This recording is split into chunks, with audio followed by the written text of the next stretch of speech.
Master Sergeant Elena Vasquez thought her biggest challenge after 15 years in Army intelligence would be adjusting to civilian life. But when she accepted a routine security consulting job at a defense contractor, she accidentally exposed a decades-long espionage operation that had been selling America's most classified military secrets to foreign adversaries. The woman they branded a traitor became the key to unmasking the real spy, who had been hiding in plain sight. Preparing and narrating this type of story took us long efforts and hard work. So if you are enjoying the story, please consider subscribing to our channel. The morning started like any other Tuesday in suburban Virginia. Elena stood in her small apartment kitchen, stirring honey into her coffee while CNN droned in the background about overseas military operations she once would have been briefed on. 6 months ago, she'd been analyzing intercepted communications in a secure facility in Germany. Now she was planning her commute to Sterling Technologies, a mid-tier defense contractor that specialized in communications equipment for military bases. The transition from active duty to civilian life hadn't been smooth. The Army had been her world since she was 18, providing structure, purpose, and identity. Without the familiar rhythm of military life, she felt adrift in a world that seemed to move too fast and care too little about the things that mattered. Her apartment felt too quiet, her days too unstructured, her purpose too unclear. But the job at Sterling Technologies offered hope. Dr. Richard Hawthorne, the company's chief technology officer, had specifically requested her for a comprehensive security audit of their new classified project. Her reputation in military intelligence circles was solid, built on 15 years of meticulous work and an uncanny ability to spot patterns others missed.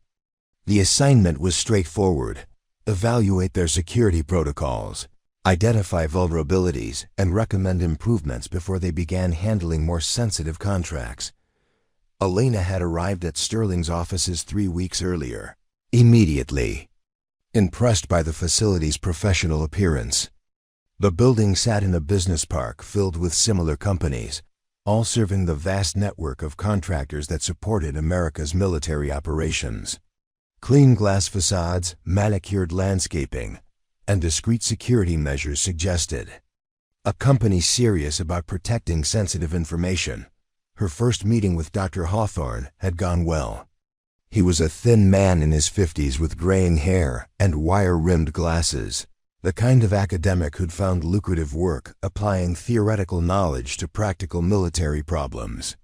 He'd explained that Sterling was developing advanced encryption software for secure military communications, work that would require the highest security clearances and most stringent protective measures.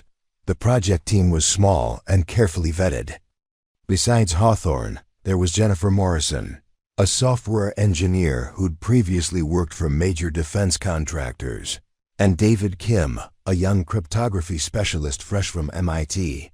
Elena's job was to observe their work processes, review their security implementations, and ensure they were ready for the increased scrutiny that came with classified contracts. For the first 2 weeks, everything had seemed routine. She'd reviewed their physical security, evaluated their computer networks, and interviewed staff about their procedures. The team appeared competent and security conscious, following established protocols and maintaining appropriate separation between classified and unclassified work areas. Elena had begun drafting a favorable preliminary report, but yesterday, something had felt different. Elena had arrived at the office to find the usual morning bustle replaced by an odd tension. Conversations stopped when she entered rooms. Jennifer Morrison avoided eye contact during their scheduled interview. David Kim seemed nervous, constantly checking his phone and looking toward Hawthorne's office with worried expressions. Most concerning was Hawthorne himself. The confident, articulate manager she'd met 3 weeks earlier had been replaced by someone who seemed distracted and irritable. When she'd asked routine questions about their upcoming security certification, he'd given vague, evasive answers. That didn't match his previous detailed explanations. Elena's instincts, honed by years of intelligence work, had begun sending warning signals. Something was wrong at Sterling Technologies, but she couldn't identify what. The security protocols remained solid, the staff continued following procedures, and the work environment appeared normal to casual observation.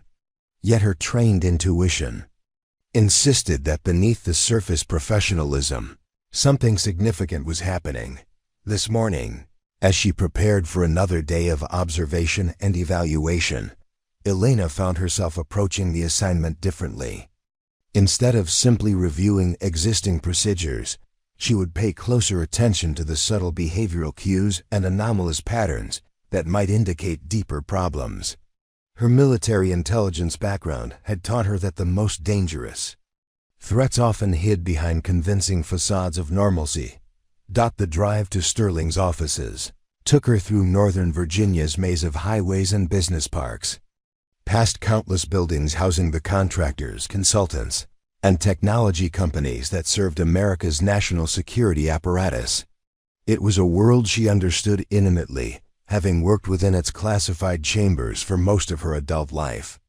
The transition to civilian consulting felt like viewing familiar territory from the outside, observing processes she'd once been intimately involved in from a more detached perspective.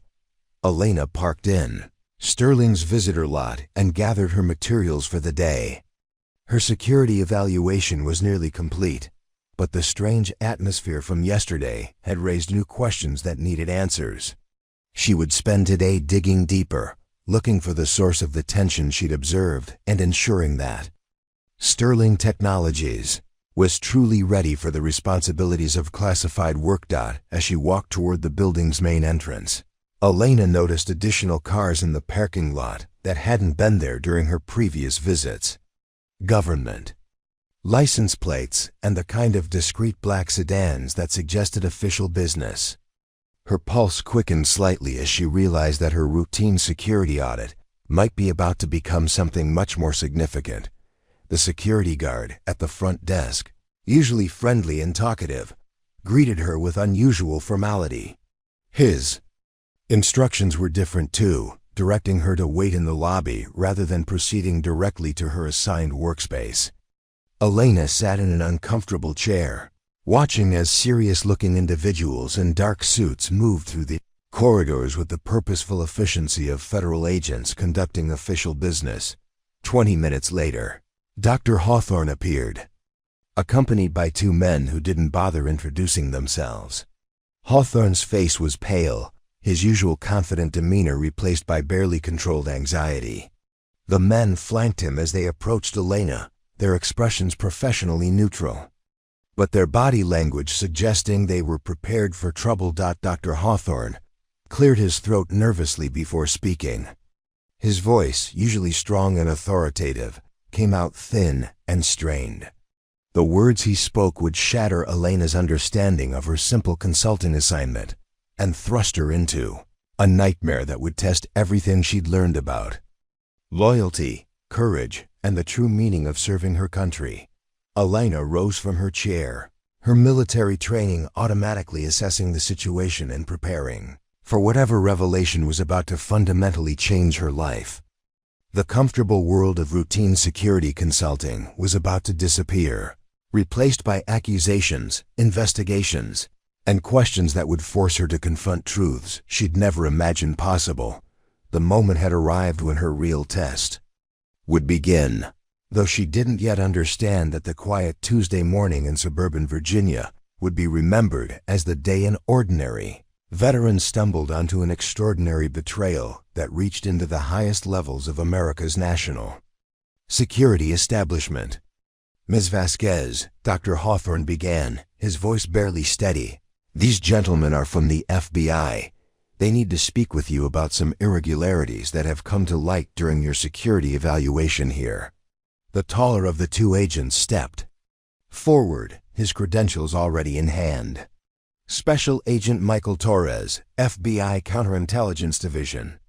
This is Agent Sarah Chun. We need you to come with us for questioning regarding potential security breaches at this facility. Elena felt the familiar calm that had served her through 15 years of military service settle over her racing mind. What kind of security breaches? My evaluation hasn't identified any significant vulnerabilities in Sterling's operations.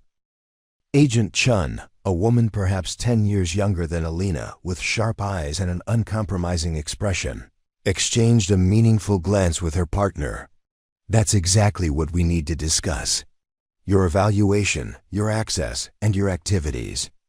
Over the past 3 weeks, the lobby suddenly felt smaller, the walls pressing inward as Elena realized this wasn't a routine consultation about security protocols. The agent's body language, their careful positioning, and the way other Sterling employees had been cleared from the area suggested something far more serious was happening. Am I under arrest? Elena asked, her military training automatically, seeking clarity about her legal status and options. Not at this time, Agent Torres replied. But we strongly advise your cooperation. There are serious questions about activities that occurred during your tenure here, and we believe you can help us understand what happened. Dr. Hawthorne shifted uncomfortably beside the agents, avoiding Elena's direct gaze. His nervous energy and obvious distress suggested he was as much a victim of whatever was happening as a participant in these accusations.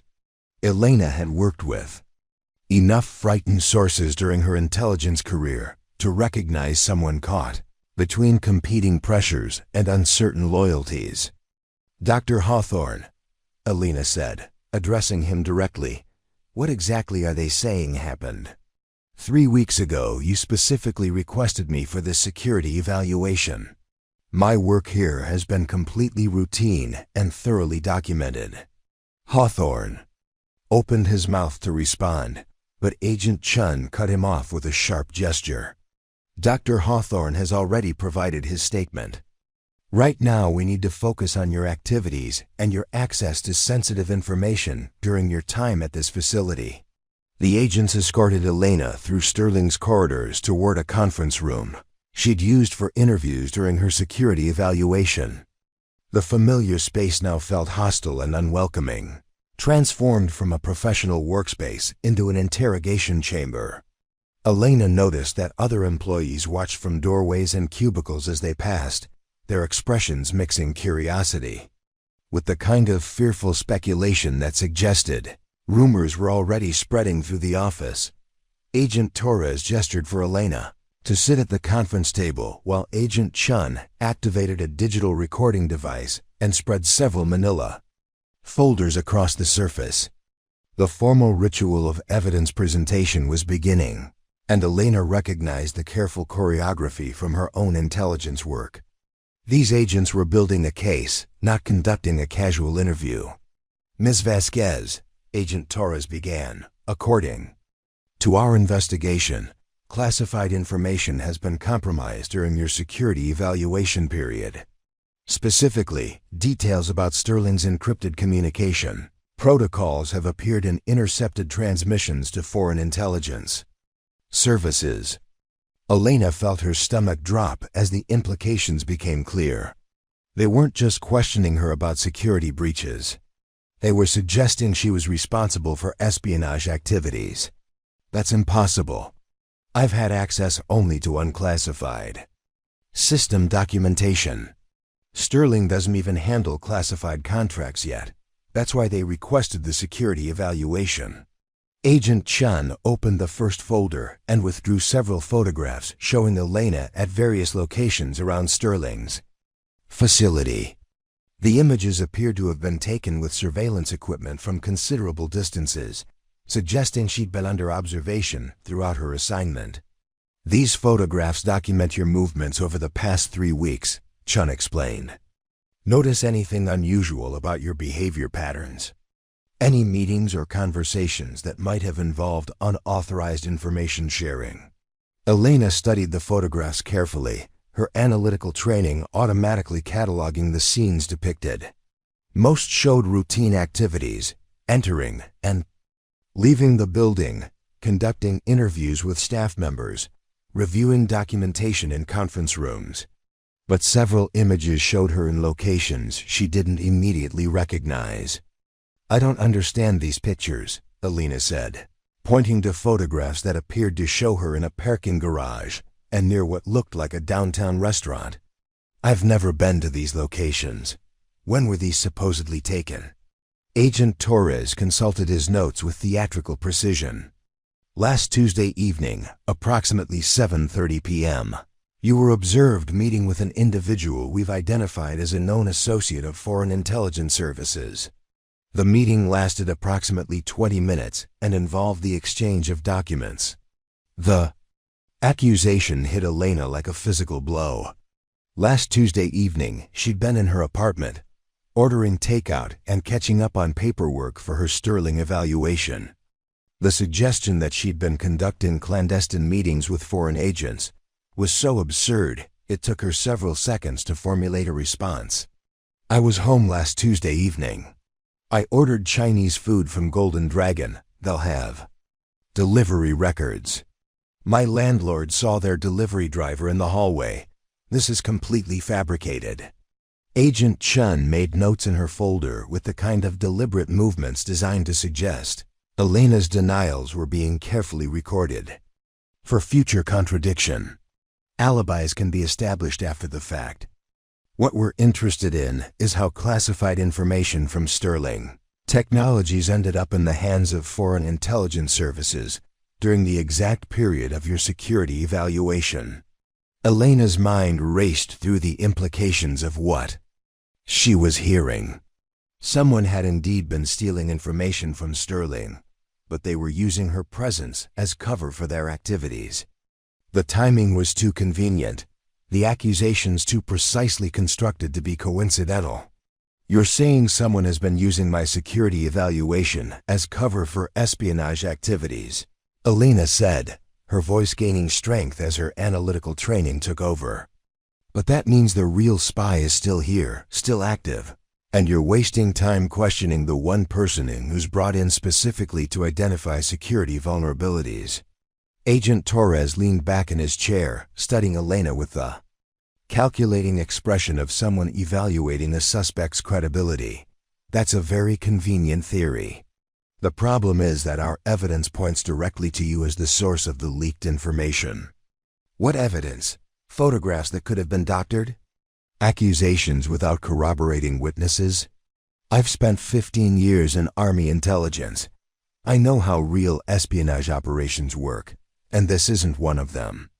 Agent Chun opened another folder and withdrew what appeared to be financial documents. "Bank records showing unusual deposits into your personal account during the period of your Sterling assignment. Deposits that correspond exactly with the dates when classified information was transmitted to foreign contacts." Elena stared at the documents in shock. The bank statements clearly showed her account information, but the deposits listed were substantial amounts she'd never received. Her actual account balance was modest, reflecting the careful budgeting required during her transition from military to civilian employment. "These records are fraudulent," Elena said firmly. "My actual bank statements show no such deposits. Someone has created false documentation to support these accusations." "False documentation?" Agent Torres raised an eyebrow. "These records were obtained directly from your bank through official channels. Are you suggesting that your own financial institution is part of some elaborate conspiracy against you?" The trap was becoming clearer with each revelation. Someone had gone to extraordinary lengths to construct a convincing case against Elena, complete with fabricated evidence and documented activities she'd never engaged in. The sophistication of the frame-up suggested resources and access. That pointed to someone with significant intelligence capabilities. Elena realized that her military background, which should have been an asset in defending against these accusations, was actually being used against her. Her intelligence training made her a credible suspect for espionage activities, while her access to Sterling's systems provided the perfect cover story for information theft. "I want to speak with my attorney," Elena said, recognizing that the interrogation had moved beyond the point where cooperation would serve her interests. Agent Chun smiled for the first time since the interview began, but it wasn't a pleasant expression. Of course, that's your right. But before you make that call, you should understand the seriousness of the charges you're facing. Espionage, treason, conspiracy to commit acts against the United States. These carry sentences up to and including life imprisonment. We're prepared to consider cooperation, Agent Torres added. Full disclosure of your contacts, methods, and the extent of information you've transmitted could result in significantly reduced charges. But that window of opportunity won't remain open indefinitely. Elena looked around the conference room, where she'd spent weeks conducting routine security interviews, now transformed into the site of accusations that could destroy her life. The carefully constructed case against her was impressive in its thoroughness, but it was also too perfect, too convenient in its timing and evidence. Someone with sophisticated intelligence capabilities had orchestrated this entire situation, using her legitimate security evaluation as cover for their own espionage activities, while simultaneously positioning her as the perfect scapegoat. The real spy was still out there, still active, and probably watching with satisfaction as the FBI pursued their carefully constructed target. But Elena's 15 years in Army intelligence had taught her something these agents apparently didn't understand. The most convincing lies often contained fatal flaws that revealed themselves under careful analysis. She just had to survive long enough to find them. The FBI field office in downtown Washington felt like a fortress designed to intimidate rather than inspire confidence in justice. Elena sat in a windowless interrogation room, her hands cuffed to a metal table that had been bolted to the floor. The fluorescent lights hummed overhead with the kind of persistent buzz that seemed calculated to wear down a suspect's resistance through sheer monotony. Agent Torres returned carrying a thick, expandable file that he placed on the table with deliberate ceremony. The sound echoed in the small room like a judge's gavel, announcing that Elena's situation had escalated far beyond a simple misunderstanding. Agent Chun followed, wheeling a cart loaded with computer equipment and what appeared to be surveillance gear. Ms. Vasquez, we've had time to review additional evidence since our conversation at Sterling Technologies, Torres began, settling into the chair across from her with the comfortable confidence of someone who believed he held all the advantages. What we've discovered paints a very disturbing picture of your activities over the past several months. Elena forced herself to remain calm despite the growing realization that she was facing a carefully orchestrated campaign to destroy her reputation and freedom. I've requested an attorney. Until one arrives, I have nothing further to say about these fabricated accusations. Agent Chun powered up a laptop and turned the screen toward Elena. Sometimes visual evidence speaks louder than words. These are surveillance recordings from Sterling Technologies' internal security system, enhanced and analyzed by our technical division. The screen showed grainy footage of Elena moving through Sterling's corridors during what appeared to be evening hours. The timestamp indicated 8:47 p.m. on a Thursday, when Elena distinctly remembered leaving the office before 5:30 p.m. to attend a veteran support group meeting across town. This footage shows you accessing restricted areas of the Sterling facility outside normal business hours, Chun explained.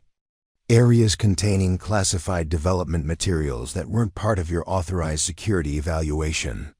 Elena studied the screen carefully, noting discrepancies that her trained eye immediately detected. The figure in the surveillance footage wore clothing similar to hers, but the gait was different, the posture subtly wrong. More significantly, the person on screen carried herself with a confidence that suggested intimate familiarity with the facility's layout. "That's not me," Elena said firmly. "The body language is wrong, the movement patterns don't match my behavior, and I can prove I was elsewhere when this footage was allegedly recorded." Torres made a note in his file with exaggerated precision. "Alibis can be fabricated, Ms. Vasquez. What's more difficult to explain away is this. He opened a manila envelope and withdrew several photographs showing what appeared to be classified documents, being photographed with a digital camera. The images were clear enough to show technical specifications and encryption protocols that would be extremely valuable to foreign intelligence services. These photographs were recovered from a camera found in your rental car, Torres continued. The same camera that was used to document Sterling's most sensitive developmental work. Elena felt a chill of recognition as she realized how thoroughly she was being framed. Someone had planted evidence in her vehicle, created false surveillance footage, and constructed a paper trail that would be difficult to refute without extensive investigation. The sophistication of the operation suggested resources and expertise that pointed to someone with intelligence training. "I want that camera examined for fingerprints," Elena demanded. "I want the surveillance footage analyzed by independent experts.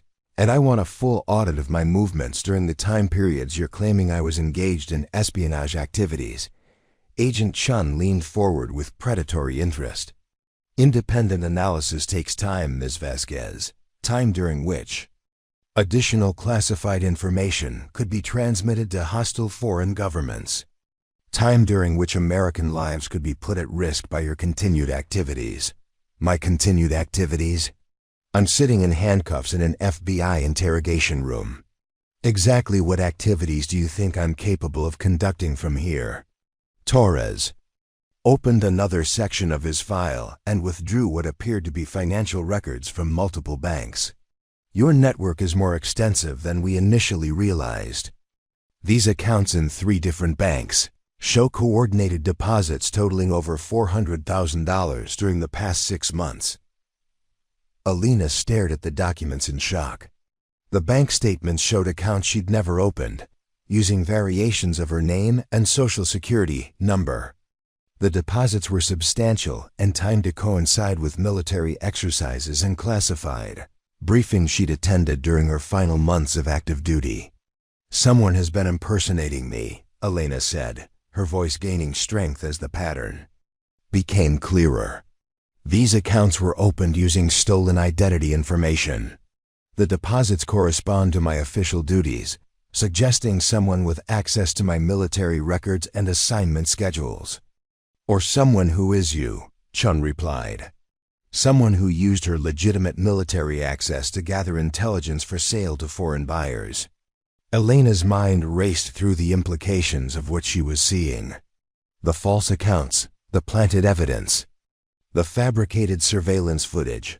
All of it pointed to an intelligence operation designed to neutralize her while protecting the real spy. Someone had been watching her activities, studying her patterns, and using her legitimate work as cover for their own espionage. "There's something else," Torres said, opening a final folder. "Communication intercepts from the National Security Agency, showing encrypted messages sent from IP addresses traced to your apartment building." The screen displayed what appeared to be technical data and code fragments that Elena didn't recognize. The messages were heavily encrypted, but the NSA analysis claimed to show evidence of classified military information being transmitted to foreign intelligence services. "I don't have the technical knowledge to create those kinds of encrypted communications," Elena protested. "My specialty was human intelligence analysis, not cybersecurity or communications." "Perhaps not," Chun acknowledged. "But you would know who to contact for that kind of technical support. Your military record shows extensive cooperation with signals intelligence specialists and cybersecurity experts."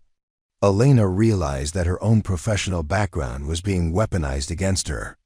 Every aspect of her legitimate military service was being reinterpreted as evidence of espionage capabilities. Her contacts within the intelligence community, her technical training, her security clearances, all of it was being used to construct a plausible case for her guilt. "You're looking at this backwards," Elena said, her analytical training finally overcoming her shock at the accusations. "Someone with detailed knowledge of my background and capabilities has been using my identity as cover for their operations." The real spy knows enough about military intelligence procedures to create convincing evidence, but they've made mistakes. Torres raised an eyebrow with theatrical skepticism. What mistakes? Elena pointed to the surveillance footage still displayed on the laptop screen. The person in that video moves like someone with extensive familiarity with Sterling's facility. But I was conducting a security evaluation. My job was to identify vulnerabilities, not memorize the building layout for unauthorized access.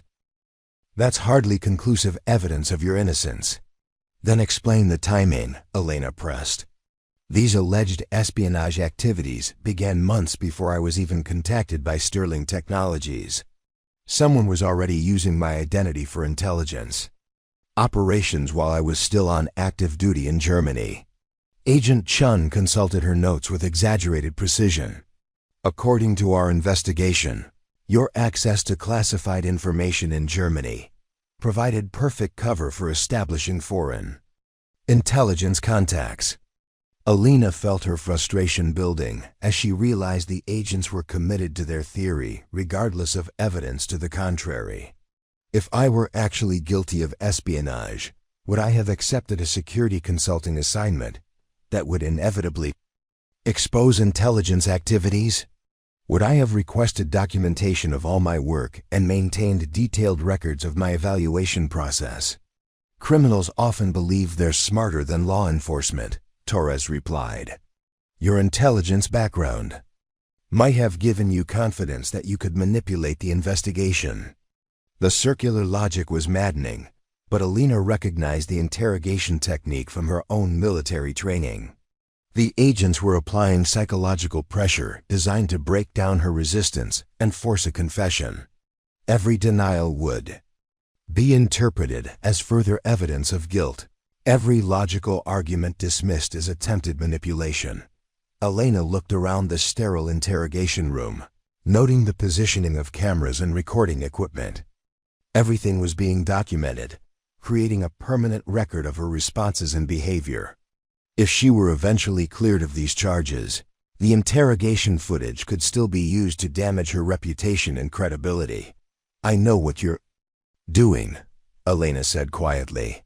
You're trying to break me down psychologically, force me to confess to crimes I didn't commit, and then use that confession to justify the evidence you fabricated. We don't fabricate evidence, Chun replied coldly. We follow where the evidence leads, regardless of personal feelings or preconceived notions. Then follow it properly. Analyze the forensic evidence independently, verify the authenticity of the surveillance footage, examine the financial records for signs of identity theft. Do actual investigative work instead of trying to force facts to fit your theory. Torres closed his file and leaned back in his chair. Ms. Vasquez, you're facing charges that could result in life imprisonment or potentially the death penalty. This is your opportunity to cooperate, to minimize the damage to yourself and potentially to other innocent people who might be affected by your network's activities. Elena met his gaze steadily, drawing on 15 years of military discipline to maintain her composure. I'm innocent of these charges, and I won't confess to crimes I didn't commit, regardless of the threats you make or the pressure you apply. Then, you've made your choice, Chun said, beginning to pack up the laptop and surveillance equipment. We'll continue our investigation without your cooperation. And when we present this case in court, the jury will draw their own conclusions about your guilt or innocence.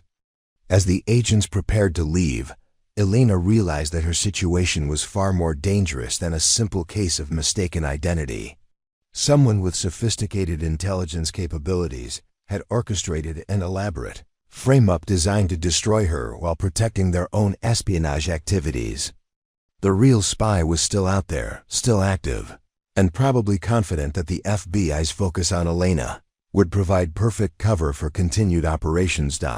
But Elena's 15 years in Army intelligence had taught her something these agents apparently didn't understand: the most sophisticated intelligence operations often contained fatal flaws that revealed themselves to careful analysis.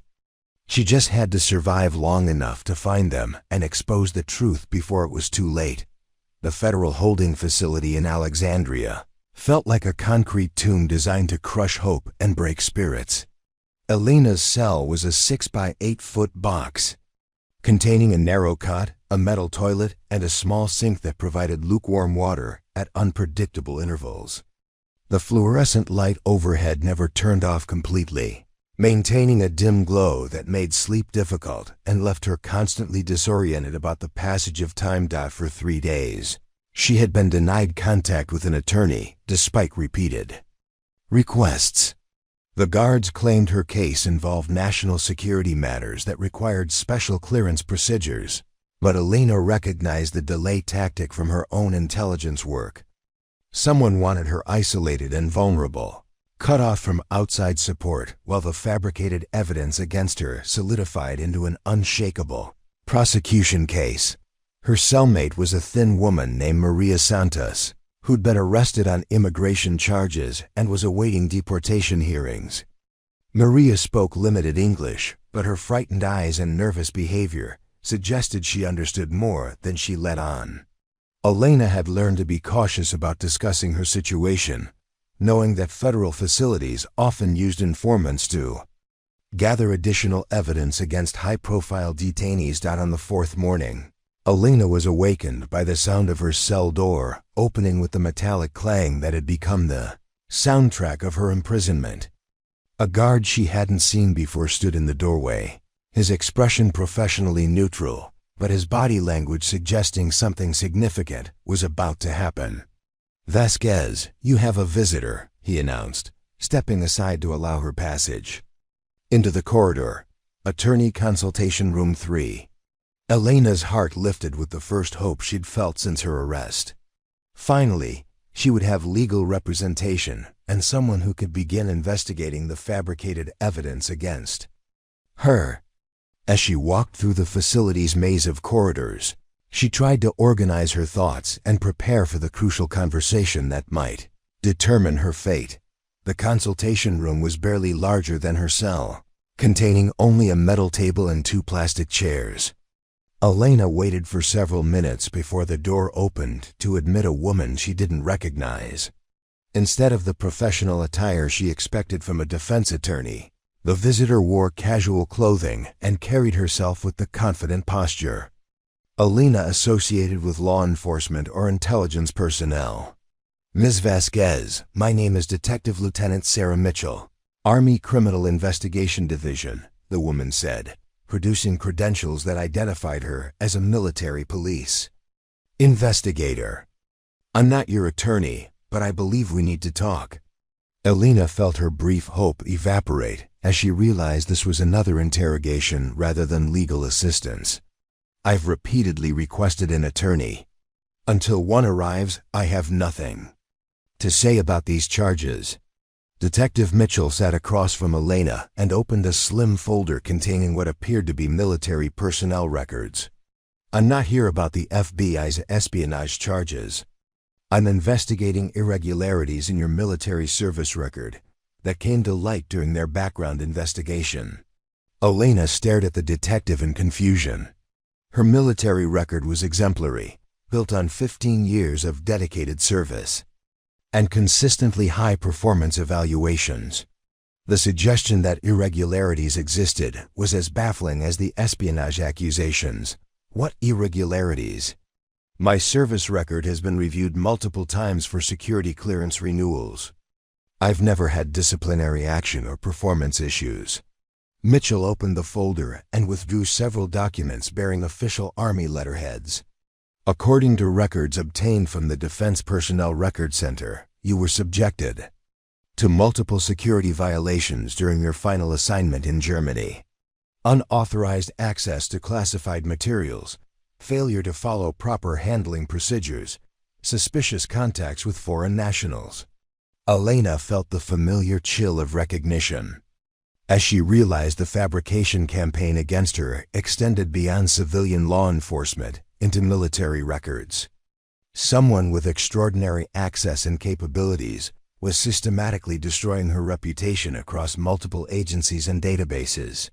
Those records are fraudulent, Elena said firmly. I was commended for my security practices in Germany. My commanding officer submitted me for a meritorious service award based on my handling of sensitive intelligence operations. Interesting, Mitchell replied, withdrawing another document. Because according to Colonel James Harrison, your commanding officer in Germany, you exhibited increasingly erratic behavior during your final months of service. Paranoid suspicions about fellow soldiers, unauthorized investigation of classified operations, attempts to access information outside your assigned duties. Elena stared at the document in shock. Colonel Harrison had been her mentor and strongest supporter, someone who'd encouraged her transition to civilian consulting and provided glowing recommendations to potential employers. The idea that he would make such accusations was inconceivable. Colonel Harrison would never say those things about me. We maintained contact after my discharge. He recommended me for the Sterling Technologies assignment. This is completely fabricated. Mitchell made notes in her folder with the same theatrical precision Elena had observed from the FBI agents. Colonel Harrison provided a sworn statement to our investigators last week. He expressed concern about your mental state and suggested that post-traumatic stress from your deployment experiences might have affected your judgment. Elena felt the walls of the small room closing in as she realized the scope of the conspiracy against her. Whoever was orchestrating this frame-up had somehow compromised or coerced her former commanding officer, turning her strongest supporter into a source of damaging testimony. I want to speak with Colonel Harrison directly, Elena demanded. I want to confront these accusations and hear him explain why he's contradicting everything he told me about my service record. Colonel Harrison is currently deployed on a classified assignment, Mitchell replied smoothly. Direct contact isn't possible, but his statement has been thoroughly documented and verified through official channels. Elena's military training kicked in as she began analyzing the detective's responses for inconsistencies and deception indicators. Mitchell's body language suggested she was delivering prepared talking points rather than conducting a genuine investigation. The timing of Harrison's alleged deployment was suspiciously convenient, preventing any direct confrontation of his supposed accusations. You're lying, Elena said quietly. Colonel Harrison isn't deployed. He was scheduled for retirement this month. I received an invitation to his retirement ceremony just 2 weeks ago. For the first time, Mitchell's professional composure slipped slightly. She shuffled through her papers with movements that seemed less confident than before, buying time to formulate a response to Elena's challenge. Military assignments can change rapidly based on operational requirements, Mitchell said. The retirement ceremony was postponed due to urgent mission needs. Elena pressed her advantage, recognizing that she'd identified a weakness in the fabricated story. What unit is he deployed with? What's his current assignment? If this is legitimate military business, there should be proper documentation and chain of command notifications. Those details are classified and not relevant to our current investigation, Mitchell replied, but her voice lacked the authority she'd projected earlier. Elena leaned forward, her analytical training taking over despite her precarious situation. You're part of this conspiracy, aren't you? You're not a real SID investigator. You're working with whoever has been fabricating evidence against me. Mitchell's expression hardened as she realized her cover story was unraveling. Ms. Vasquez, you're in a very dangerous situation. The charges against you are serious, and your continued resistance to cooperation is only making things worse. Cooperation? With what? A frame-up designed to destroy my reputation while protecting the real spy? You've made mistakes, detective. Your story about Colonel Harrison doesn't hold up under scrutiny, and I suspect the rest of your evidence is equally fabricated. Mitchell stood abruptly, gathering her papers with sharp, angry movements. You're making a serious error in judgment, Ms. Vasquez. The people you're accusing of conspiracy have resources and capabilities that extend far beyond what you can imagine. Is that a threat? It's a reality check. Your military record, your security clearances, your reputation, all of it can be destroyed with a few keystrokes. Your freedom, your future, your ability to ever work in government or defense contracting again. All of it depends on decisions being made by people you'll never meet or identify. Alina watched Mitchell's professional mask slip away to reveal someone who was clearly operating under instructions from higher authority. The threat wasn't subtle or implied. It was direct and specific, designed to break her resistance through fear of complete destruction. Who's giving you these orders? Alina asked. Who has the authority to fabricate military records and coordinate with federal law enforcement agencies? Mitchell paused at the door, her hand on the handle. You have 48 hours to reconsider your position. After that, additional charges will be filed, and your situation will become much more complicated. As the detective left, Alina sat alone in the consultation room, processing what she'd learned. The conspiracy against her was more extensive than she'd initially realized, involving military records, federal databases, and coordination between multiple agencies. Someone with extraordinary access and influence was orchestrating her destruction while covering their own espionage activities.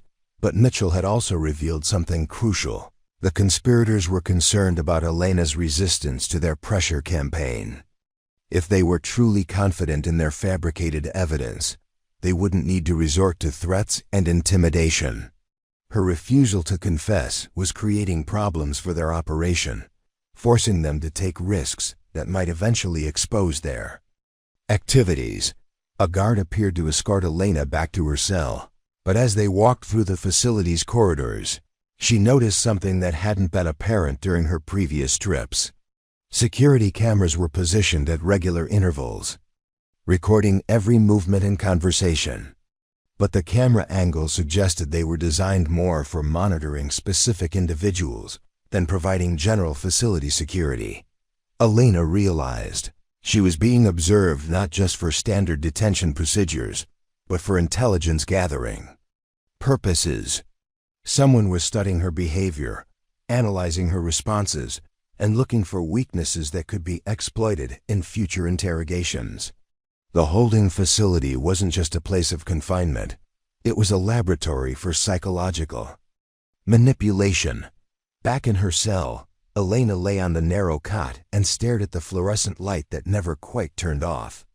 Maria Santos watched her with frightened eyes, apparently sensing that Alina's situation had deteriorated further during the consultation.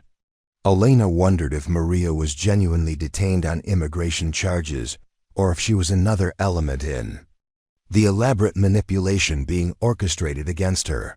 The next 48 hours would be crucial. Alina needed to find a way to expose the conspiracy before additional fabricated charges made her situation impossible to escape.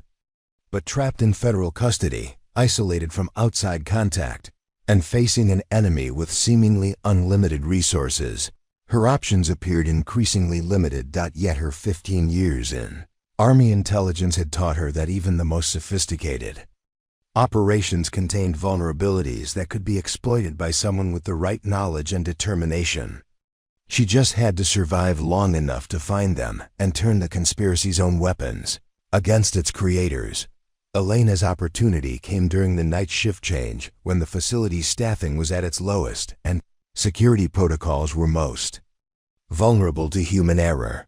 She had spent hours observing the guards' routines, noting the timing of their rounds and identifying the brief windows when corridors were left unmonitored.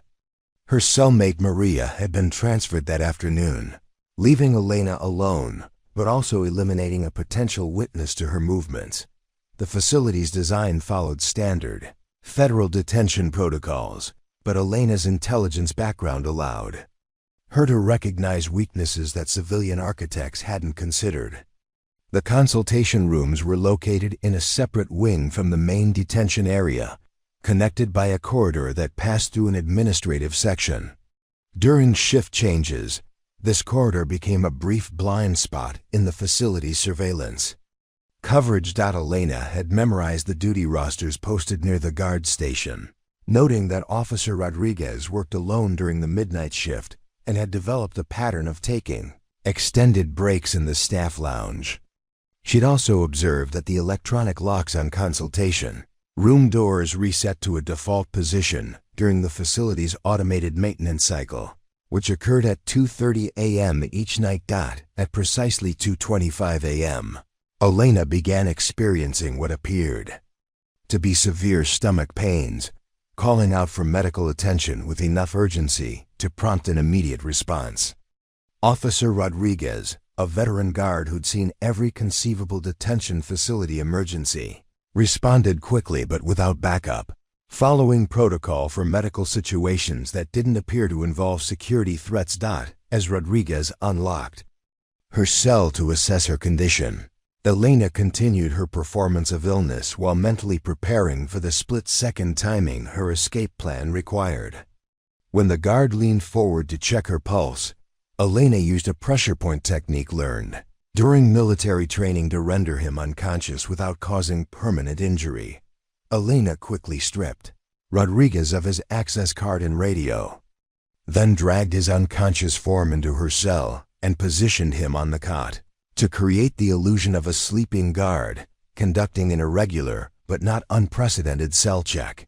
She locked the cell from the outside, knowing it would buy her precious minutes before Rodriguez was discovered missing from his post. Moving through the facility's corridors required perfect timing and knowledge of the security camera blind spots she'd identified during her previous trips to the consultation rooms.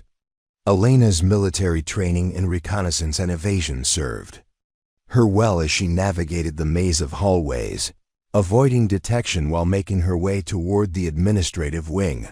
The consultation room, where she'd met Detective Mitchell, contained a computer terminal used for accessing federal databases and case management systems. Elena had noticed during their meeting that Mitchell had left the terminal logged in, a security violation that suggested either carelessness or overconfidence in the facility's physical security measures. Using Rodriguez's access card, Elena entered the consultation room and immediately began searching the computer system for information about her case. What she found exceeded her worst expectations about the scope of the conspiracy against her.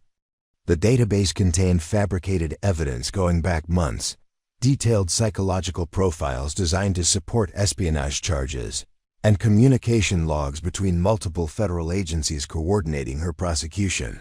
More disturbing was a series of encrypted files labeled Operation Nightwatch that appeared to document an ongoing intelligence operation involving the theft and sale of classified military information to foreign governments. Elena's name appeared throughout the files, but not as a perpetrator, as a target for elimination through false prosecution. The operation's scope was breathtaking in its ambition and sophistication. Someone with access to the highest levels of military intelligence had been systematically identifying and neutralizing potential threats to their espionage network. Elena was just the latest in a series of intelligence professionals who'd been destroyed through fabricated evidence and coordinated prosecution efforts. Elena quickly copied the files to a portable drive she found in the desk drawer, recognizing that this evidence was her only hope of proving her innocence and exposing the real criminals. But as she worked, she became aware of voices in the corridor outside, suggesting that Rodriguez's absence had been discovered sooner than she'd anticipated. The consultation room had no windows and only one exit, making it a potential trap if security personnel arrived before she could escape. Elena needed an alternative route out of the administrative wing that wouldn't require her to pass through the main corridors, where guards would be searching for her. She remembered noticing maintenance access panels during her previous trips through the facility, suggesting the existence of service tunnels that could provide an alternative escape route. Elena located a panel behind the consultation room's filing cabinet and discovered it led to a narrow crawl space that connected the administrative wing to the facility's mechanical systems, crawling through the claustrophobic space while clutching the portable drive containing evidence of the conspiracy. Elena made her way toward what she hoped was an exit to the outside world. The tunnel system was larger than she'd expected, suggesting it had originally been designed for more than basic maintenance access. After 20 minutes of careful navigation through the tunnel network, Elena emerged in the facility's loading dock area, where delivery trucks brought supplies and transported prisoners to court appearances. The area was deserted during the night shift, but Elena knew it would be secured by motion sensors and surveillance cameras that would detect her presence within minutes. She needed transportation and a secure location where she could analyze the evidence she'd stolen and plan her next moves. Elena's military training had included escape and evasion techniques, but those scenarios had assumed she would be operating in hostile foreign territory, not trying to evade federal law enforcement in suburban Virginia. The loading dock contained several service vehicles used for facility maintenance, including a van that appeared to have been left unlocked by careless maintenance staff. Elena quickly checked the vehicle for keys, finding them tucked under the driver's seat in another example of security negligence that would serve her purposes. As she started the van and prepared to leave the facility grounds, Elena realized that her escape was only the beginning of a much more dangerous phase of her ordeal. She was now a federal fugitive with limited resources and powerful enemies who would use every available tool to recapture her. But she also possessed evidence that could expose a massive espionage conspiracy and clear her name. If she could survive long enough to get it to the right people. Elena drove through the empty streets of Alexandria, using her knowledge of the area's geography to avoid main highways where police roadblocks might already be established. She needed a secure location where she could examine the stolen files and contact someone capable of understanding their significance. The evidence pointed to corruption at the highest levels of military intelligence, but Elena wasn't sure who she could trust with information this sensitive. Anyone she approached could be part of the conspiracy or could be compromised by those who were. She needed someone with the expertise to analyze the evidence and the integrity, to act on it regardless of political consequences. Elena thought about her former colleagues from Army intelligence, trying to identify someone with both the necessary clearances and the independence to investigate a conspiracy that apparently reached into multiple federal agencies. Most of her former associates were still on active duty and subject to chains of command that could be compromised or intimidated. But there was one person who might be able to help: Colonel Patricia Hendricks, Elena's former instructor at the Army Intelligence School and a woman whose reputation for integrity was legendary throughout the intelligence community. Hendricks had retired 2 years earlier, but maintained connections throughout the military and intelligence establishment. Preparing and narrating this type of story took us long efforts and hard work. So if you are enjoying the story, please consider subscribing to our channel. Elena drove toward Hendricks' home in McLean, Virginia, knowing that approaching her former instructor would put both of them at enormous risk. But the evidence she'd stolen was too important to ignore, and Hendricks was one of the few people Elena trusted completely to do the right thing regardless of personal consequences. As she navigated the suburban streets, Elena noticed headlights in her rearview mirror that had been following her for several miles. The pursuit vehicle maintained a careful distance, suggesting professional surveillance rather than random traffic. Elena's escape had been discovered, and federal agents were already tracking her movements. Elena accelerated and began taking evasive turns, using her knowledge of the area's geography to lose her pursuers in the maze of residential neighborhoods. But she knew the respite would be temporary.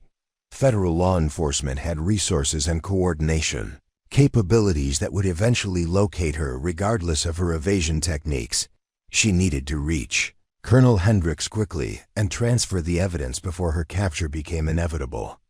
Elena drove toward McLean with growing urgency, knowing that the next few hours would determine whether the conspiracy she'd uncovered would be exposed or whether she would disappear into the federal prison system as another casualty of their operation. The stakes couldn't be higher, not just for Elena's freedom, but for national security and the integrity of the military intelligence system she'd devoted her career to serving. The evidence she carried could prevent future espionage activities and protect other innocent intelligence professionals from being framed as she had been. But first, she had to survive long enough to deliver it to someone who could act on it. Effectively, Colonel Patricia Hendricks lived in a modest colonial house in McLean's older section, where mature oak trees provided cover from streetlights and neighboring properties were far enough apart to offer privacy. Elena parked the stolen van 3 blocks away and approached on foot, using the shadows and landscaping to avoid detection by any surveillance teams that might have anticipated her destination. The house appeared dark except for a single light. In what Elena remembered was Hendricks' home office, suggesting the colonel was awake despite the late hour. Elena circled the property carefully, checking for signs of federal surveillance or unusual activity that might indicate the house was being watched. Her military training in reconnaissance served her well as she identified potential observation points and escape routes. Elena approached the back door and knocked softly in a pattern she remembered from their work together in Germany. 3 short taps. Pause, 2 longer taps. It was a recognition signal they'd used during classified briefings, and she hoped Hendricks would remember its significance. After several tense minutes, the door opened to reveal Colonel Hendricks in civilian clothes, her gray hair pulled back, and her sharp eyes immediately alert despite the hour. She was a woman in her late 50s who'd spent 3 decades in military intelligence, and her expression suggested she'd been expecting something like this visit. "Elena," Hendricks said quietly, stepping aside to allow her entry, "I heard about your arrest. I also heard you escaped federal custody about 4 hours ago." Elena entered the house quickly, noting that Hendricks had already drawn the curtains and activated what appeared to be electronic countermeasures against surveillance equipment. The precautions suggested that the colonel understood the gravity of the situation and had been preparing for this encounter. "Ma'am, I need your help. I've uncovered evidence of a massive espionage conspiracy that involves people at the highest levels of military intelligence. They've been framing innocent officers to cover their activities, and I'm their latest target." Hendricks lead Elena into her home office, which had been converted into a sophisticated communication center with secure computer systems and encrypted communication equipment. The setup was more elaborate than Elena had expected from a retired officer, suggesting that Hendricks maintained active involvement in intelligence matters. "Show me what you have," Hendricks said, gesturing toward a secure computer terminal. "But first, you should know that I've been investigating irregularities in several recent espionage cases where experienced intelligence officers were accused of treason based on evidence that seemed too convenient and comprehensive." Elena inserted the portable drive into the computer and began displaying the files she'd stolen from the federal detention facility. Hendricks studied the information with the focused intensity Elena remembered from their work together, occasionally making notes or asking technical questions about the evidence. "Operation Night Watch," Hendricks murmured, reading through the encrypted files. "I've seen references to this before, but never with this level of detail. According to these documents, the operation has been active for over 5 years and has compromised dozens of intelligence professionals." Elena pointed to specific entries in the database. "They're not just stealing and selling classified information. They're systematically eliminating anyone who might discover their activities by framing them for espionage. The fabricated evidence is so sophisticated that most targets never have a chance to defend themselves." Hendricks continued reading, her expression growing increasingly grim as the scope of the conspiracy became clear. The coordination between agencies is remarkable. FBI, CIA, military intelligence, even congressional oversight committees.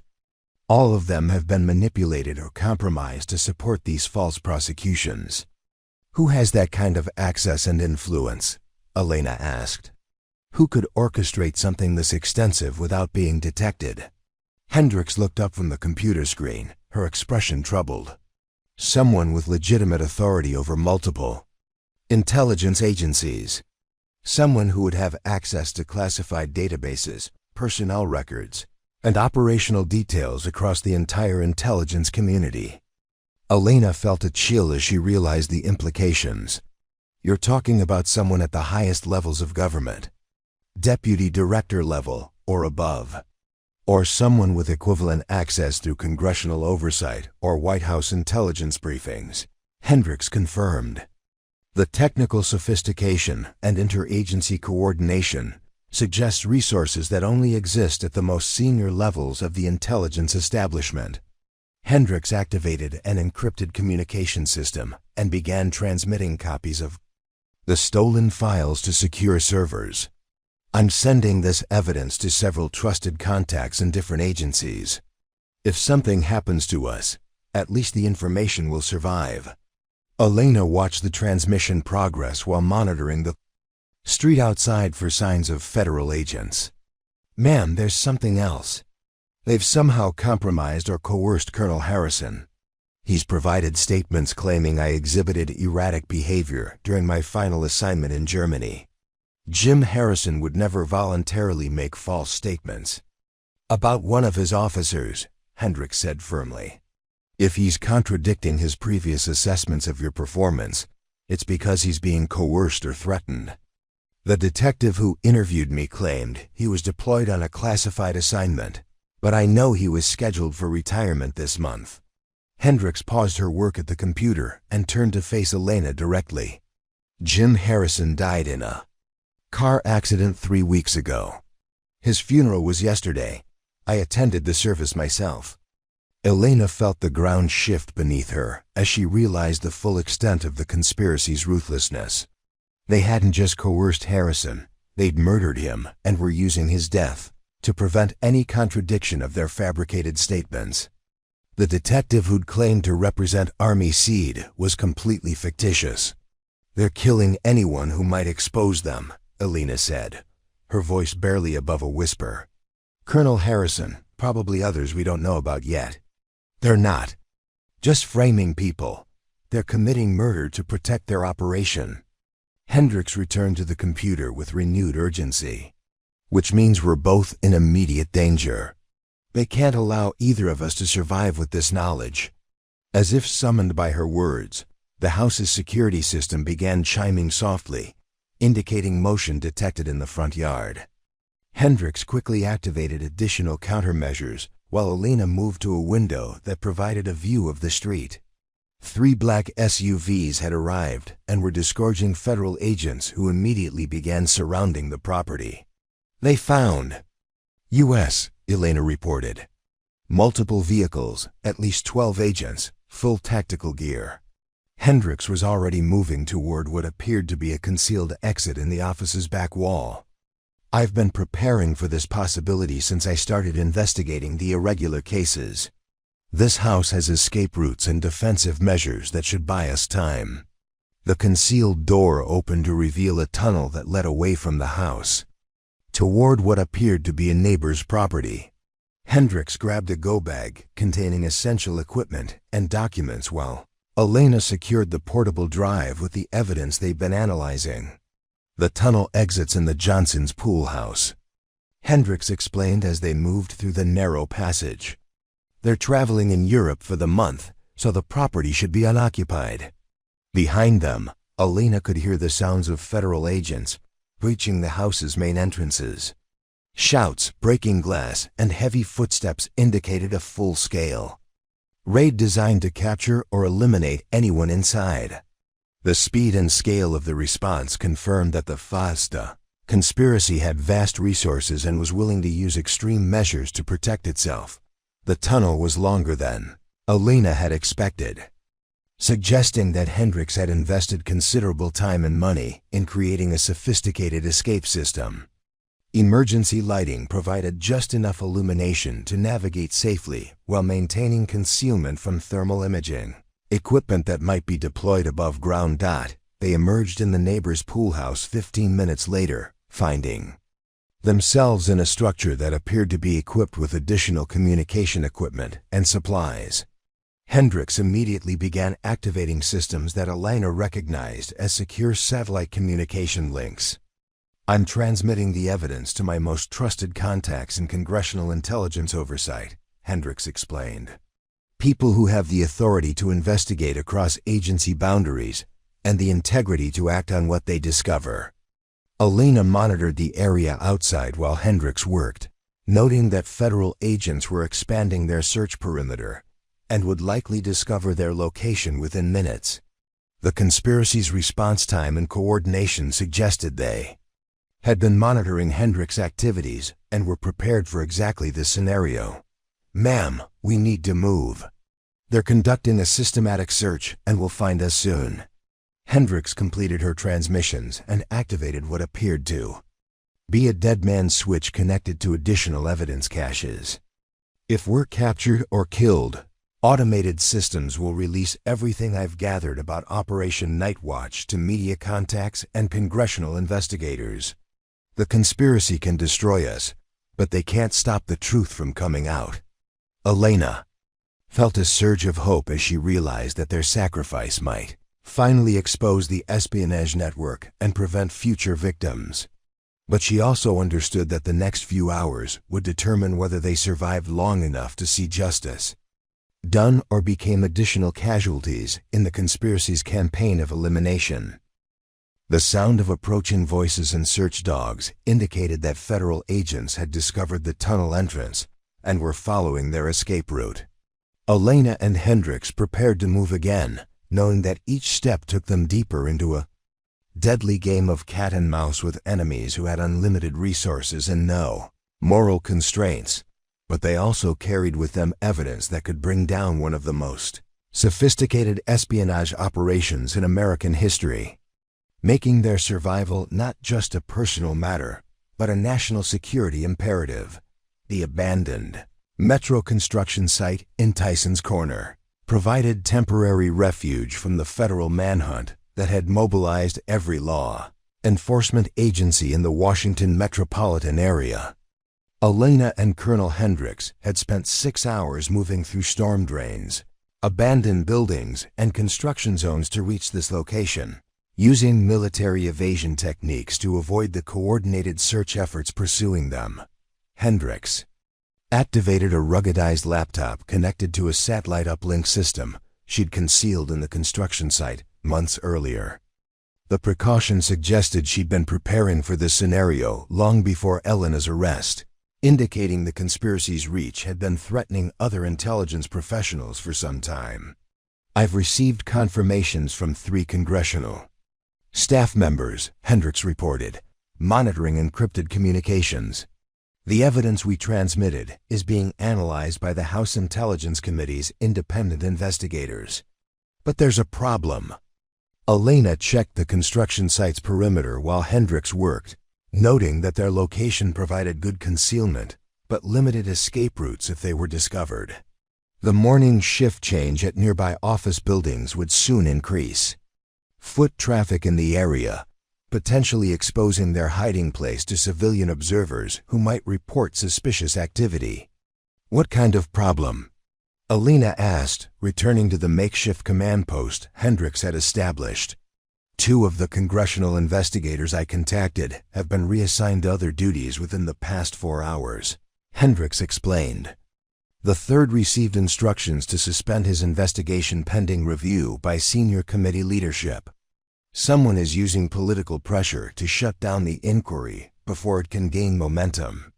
Alina felt their brief hope evaporating as she realized the conspiracy's influence extended into congressional oversight mechanisms designed to prevent exactly this kind of abuse. How is that possible? Congressional intelligence committees are supposed to be independent of executive branch interference. They're independent in theory, Hendricks replied grimly. But committee members depend on intelligence agencies for briefings, security assessments, and political support. Someone with sufficient influence can manipulate those relationships to control investigations. Hendricks pulled up additional files on her laptop, showing communication intercepts that revealed the scope of political manipulation being employed to protect Operation Nightwatch. Congressional staff members were being threatened with security violations. Committee members were receiving classified briefings that portrayed Elena and Hendricks as dangerous fugitives, and media contacts were being warned about national security implications of publishing unauthorized intelligence information. They're using the entire government apparatus as a weapon, Elena observed. Every institution designed to provide checks and balances is being turned against us. Not every institution, Hendricks corrected. There are still people with integrity scattered throughout the system. We just have to find them and give them evidence they can't ignore or suppress. Hendricks activated another communication channel and began contacting individuals Elena didn't recognize. The conversations were brief and coded, suggesting operational security measures designed to prevent interception by hostile surveillance systems. I'm reaching out to a network of retired intelligence professionals who've been investigating irregularities in recent espionage cases, Hendricks explained. People who have the expertise to analyze our evidence and the independence to act on it without political interference. Elena monitored news broadcasts on a small television while Hendricks worked, noting that their escape had become a major story with federal officials describing them as dangerous fugitives involved in espionage activities. The media coverage portrayed them as traitors who'd stolen classified information and were attempting to flee the country with foreign assistance. They're controlling the narrative, Elena said, watching FBI Director Margaret Walsh conduct a press conference. Walsh described Operation Nightwatch as a legitimate counterintelligence investigation that had uncovered a network of military personnel selling secrets to hostile foreign governments. Elena Vasquez and Patricia Hendricks are central figures in this espionage ring, Walsh told reporters. Their escape from federal custody represents a serious threat to national security, and we're using every available resource to apprehend them before they can transmit additional classified information to their foreign handlers. Hendricks looked up from her communications with bitter recognition. Margaret Walsh, I should have realized she was involved. She's had access to every major counterintelligence operation for the past decade, and she would have the authority to coordinate between agencies. Elena studied Walsh's image on the television screen, noting the FBI director's confident demeanor and detailed knowledge of their activities. She's not just covering for the conspiracy, she's running it, which explains how they've been able to fabricate evidence across multiple agencies, Hendricks confirmed. Walsh has the authority to access any database, modify any record, and coordinate any investigation. She's been using legitimate counterintelligence resources to conduct her espionage operation. The revelation transformed Elena's understanding of their situation. They weren't just fighting a rogue intelligence network. They were confronting the head of the FBI's counterintelligence division, someone with virtually unlimited resources and legal authority to pursue them. How do we expose someone with that level of power and protection? Elena asked.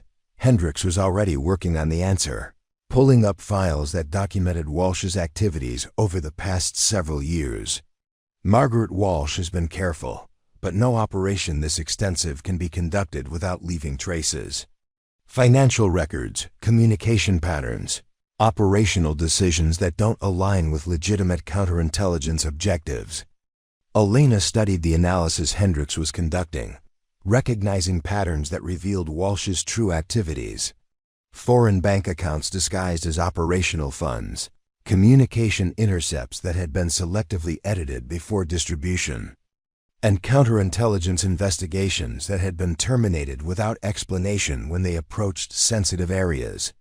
She's been using her position to identify valuable intelligence targets, steal the information through legitimate access, and then eliminate potential witnesses by framing them for espionage, Elena summarized. The perfect crime conducted under the cover of national security. Hendricks activated yet another communication system, this one connected to international networks that Elena didn't recognize. I'm transmitting our evidence to intelligence services in allied countries. If Walsh tries to suppress domestic investigations, foreign allies might be willing to ask embarrassing questions about American counterintelligence activities. Elena watched the transmission progress while monitoring law enforcement communications. On a scanner Hendricks had included in her emergency equipment, federal agents were conducting systematic searches of potential hiding places throughout the Washington area, coordinating with local police and using sophisticated tracking technology to narrow their search parameters. They're getting closer, Elena reported. Multiple teams are converging on this area, and they're using thermal imaging equipment that will detect our presence even in concealed locations. Hendricks completed her international transmissions and began preparing for another movement. We need to reach a location where we can make contact with honest media representatives, someone with the resources to investigate our evidence and the courage to publish it despite government pressure. Elena thought about journalists she'd encountered during her military service, trying to identify someone with both the expertise to understand intelligence operations and the independence to resist official pressure. Most mainstream media outlets depended on government sources for national security reporting, making them vulnerable to manipulation by officials like Walsh. What about investigative journalists who specialize in intelligence community oversight? Elena suggested. People who've already established credibility in exposing government misconduct. Hendricks was already pulling up contact information for several journalists, known for their independence and investigative capabilities. Marcus Thompson at the Washington Herald, Sarah Chen at the Associated Press, David Rodriguez at The Guardian. All of them have published stories critical of intelligence agencies, despite official pressure. Can we trust them not to turn us in? We don't have a choice, Hendricks replied. Walsh is using every government resource to hunt us while controlling the official narrative. Independent media is our only remaining option for getting the truth to the American people. Elena gathered their essential equipment while Hendricks prepared secure communication packages for transmission to the selected journalists. The evidence they'd gathered was comprehensive enough to expose Operation Nightwatch, but it needed to reach people with the platform and credibility to present it effectively to the public. The sound of helicopter rotors in the distance indicated that aerial surveillance was being added to the search efforts, making their concealment in the construction site increasingly precarious. Elena and Hendricks would have to move soon, but their next destination would likely determine whether their evidence reached the public or died with them in a federal manhunt. "Ma'am," Elena said as they prepared to leave their temporary refuge, "regardless of what happens to us, we've given the truth a chance to survive.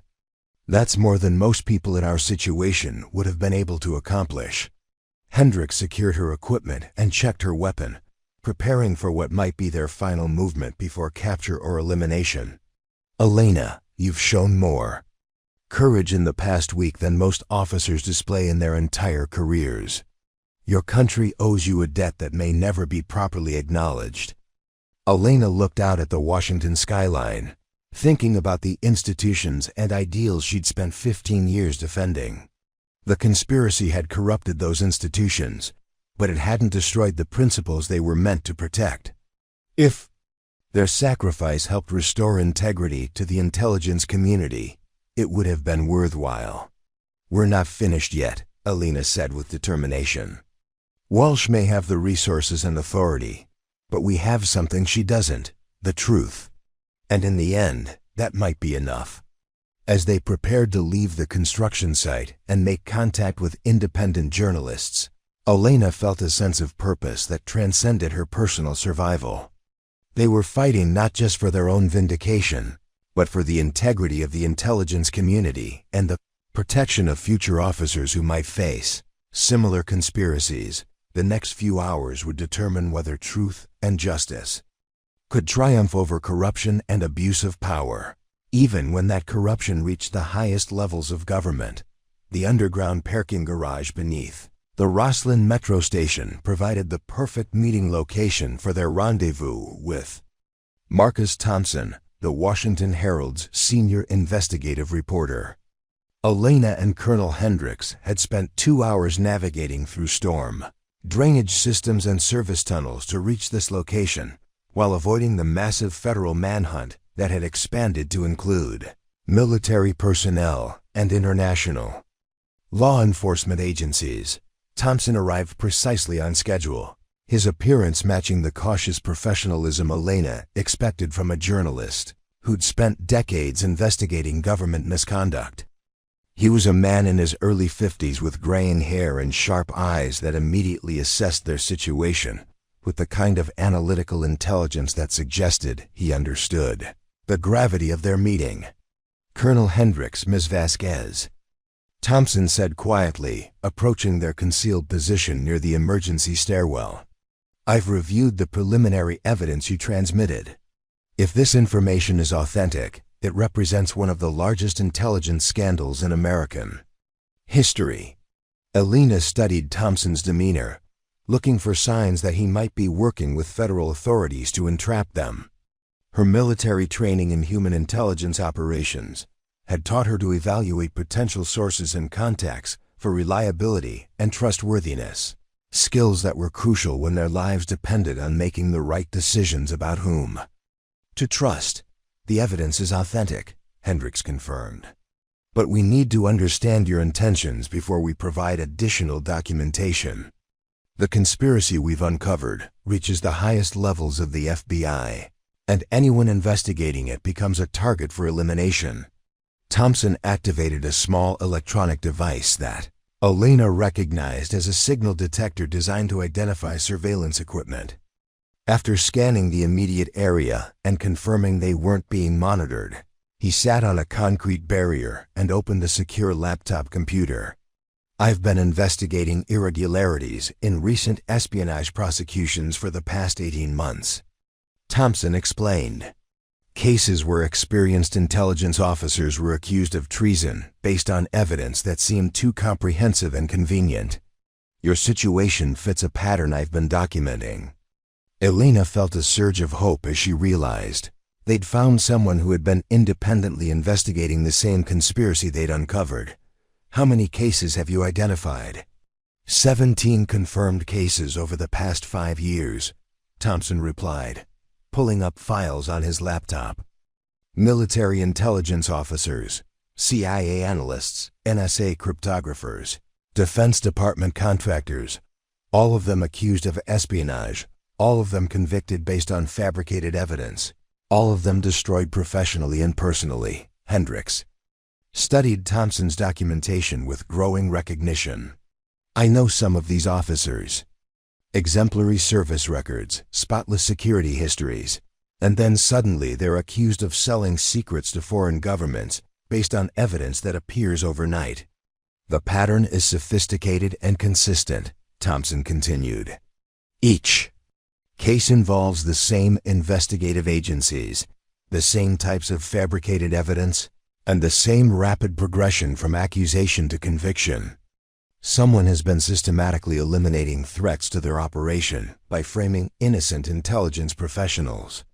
Elena provided Thompson with the portable drive containing the Operation Night Watch files they'd stolen from the federal detention facility. "This evidence documents the entire conspiracy, including the coordination between agencies and the financial arrangements for selling classified information to foreign governments." Thompson connected the drive to his secure laptop and began reviewing the files with the focused intensity of someone who understood the significance of what he was seeing. His expression grew increasingly grim as he read through the documentation of systematic espionage and murder disguised as legitimate counterintelligence operations. FBI Director Margaret Walsh, Thompson said after reviewing the financial records. I should have suspected her involvement earlier. She's had oversight of every major counterintelligence investigation for the past decade, and she would have had access to the resources necessary to fabricate this kind of evidence. Hendricks nodded grimly. Walsh has been using legitimate counterintelligence authorities to conduct her espionage operation. She identifies valuable intelligence targets, steals the information through official channels, and then eliminates potential witnesses by framing them for the crime she's committing. Thompson was already copying the files to multiple secure servers while simultaneously preparing articles for immediate publication. This evidence is comprehensive enough to expose the entire operation, but we need to move quickly. Once Walsh realizes you've made contact with independent media, use every available resource to prevent publication. Elena monitored the parking garage entrances while Thompson worked, noting that the location provided good concealment but limited escape routes if federal agents discovered their meeting. The conspiracy's response time had been impressive throughout. Their pursuit, suggesting sophisticated surveillance capabilities and extensive coordination between agencies. How quickly can you publish this information? Elena asked. The initial article can be online within 2 hours, Thompson replied. But I need additional verification before publishing the most serious accusations. The Washington Herald's legal department requires multiple independent sources for stories involving treason and murder at the highest levels of government. Hendricks activated her satellite communication system and began contacting the network of retired intelligence professionals who'd been assisting their investigation. I can provide you with corroborating testimony from former colleagues who've observed irregularities in recent espionage cases. People with the credentials and clearances to validate our evidence. Thompson accepted the additional contact information while continuing to analyze the Operation Nightwatch files. The financial records alone are enough to trigger congressional investigations and Justice Department prosecutions. Walsh has been transferring millions of dollars through foreign accounts disguised as operational funds. Elena watched Thompson's analysis with growing optimism. For the first time since her arrest, she felt like the truth might actually reach the American people, despite the conspiracy's efforts to suppress it. But she also understood that Walsh would use every available resource to prevent publication once she learned about their media contact.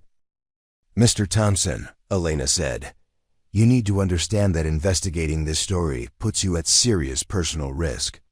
Walsh has already murdered Colonel Harrison and probably others to protect her operation.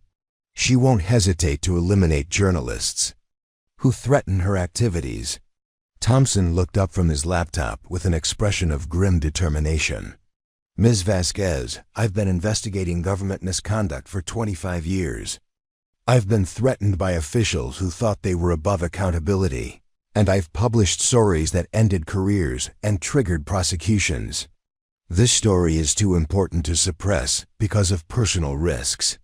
Hendricks received confirmation that several of her former colleagues were willing to provide on the record testimony about the irregularities they'd observed in recent counterintelligence operations. The additional sources would give Thompson the independent verification he needed to publish the most serious accusations against Walsh and her network. Colonel Patricia Morrison, retired CIA counterintelligence chief, Hendricks reported. General Robert Kim, former Defense Intelligence Agency director. Dr. Sarah Williams, former NSA deputy director. All of them have observed patterns consistent with our evidence, and all of them are willing to speak publicly about their concerns. Thompson was already arranging secure communication, links with the additional sources while preparing his initial article for publication. This level of corroboration will make it impossible for Walsh to dismiss the accusations as fabricated claims from fugitive suspects. We're talking about senior intelligence officials with impeccable credentials validating evidence of systematic espionage. Elena felt her phone vibrate with an encrypted message from one of Hendricks' international contacts.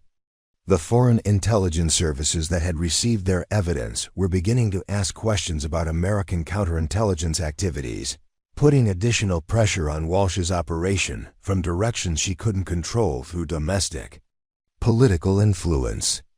British intelligence is requesting clarification about several joint operations that may have been compromised by the conspiracy, Elena reported.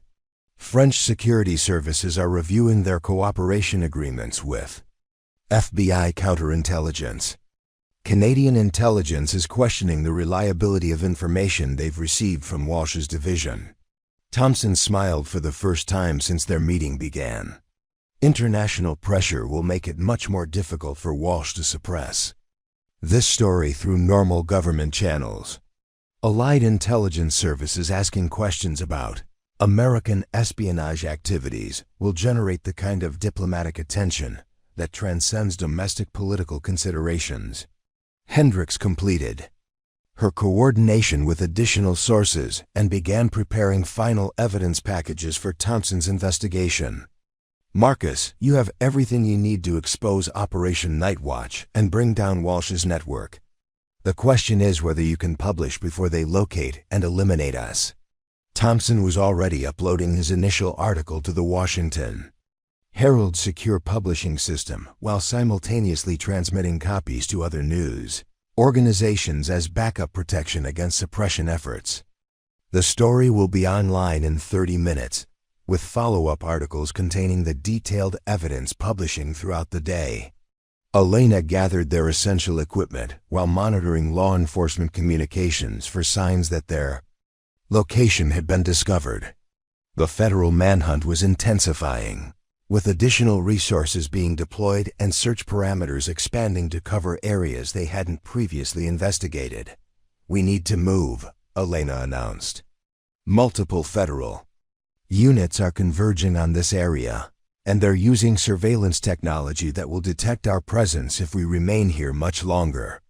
Thompson secured his equipment and prepared to leave through a different exit, understanding that continued association with them would compromise his ability to publish additional articles.